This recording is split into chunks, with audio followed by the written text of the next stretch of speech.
പാലമേൽ ഗ്രാമപഞ്ചായത്തിൽ യു.ഡി.എഫിലെ സൂസമ്മ ചാക്കോ പ്രസിഡന്റായി തെരഞ്ഞെടുക്കപ്പെട്ടു. താമരക്കുളത്ത് നറുക്കെടുപ്പിലൂടെ യു.ഡി.എഫിലെ ഷീജാദേവി പ്രസിഡന്റായി. പാലമേൽ ഗ്രാമപഞ്ചായത്തിൽ യു.ഡി.എഫിലെ സൂസമ്മ ചാക്കോ പ്രസിഡന്റായി തെരഞ്ഞെടുക്കപ്പെട്ടു. എൽ.ഡി.എഫിലെ എസ് രാധികയാണ് പരാജയപ്പെടുത്തിയത്.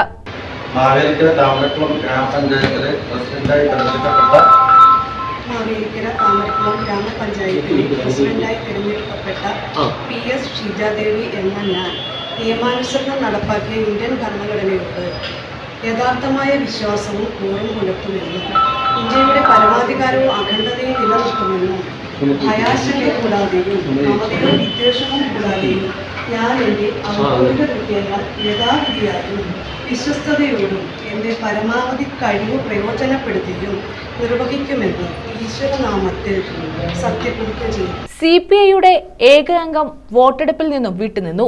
BJPയിലെ രണ്ടംഗങ്ങളും വോട്ടെടുപ്പ് ബഹിഷ്കരിച്ചു. മുകളിവിള വാർഡിലെ സ്വതന്ത്രൻ ധർമ്മപാലൻ UDFിനെ പിന്തുണച്ചു. മുതുക്കാട്ടുകര വാർഡിലെ സ്വതന്ത്ര സൗമ്യ രാജേഷ് LDFിന് വോട്ട് ചെയ്തു. സൂസമ്മ ചാക്കോയ്ക്ക് 10 വോട്ടും എസ് രാധികയ്ക്ക് 8 വോട്ടുമാണ് ലഭിച്ചത്. താമരക്കുളം ഗ്രാമപഞ്ചായത്തിൽ നറുക്കെടുപ്പിലൂടെ UDFിലെ ഷീജാദേവി പ്രസിഡന്റായി തെരഞ്ഞെടുക്കപ്പെട്ടു. LDFിനും UDFിനും 7 അംഗങ്ങൾ വീതവും BJPക്ക് 4 അംഗവും SDPIക്ക് 1 അംഗവുമാണുള്ളത്. News bureau, Charummood.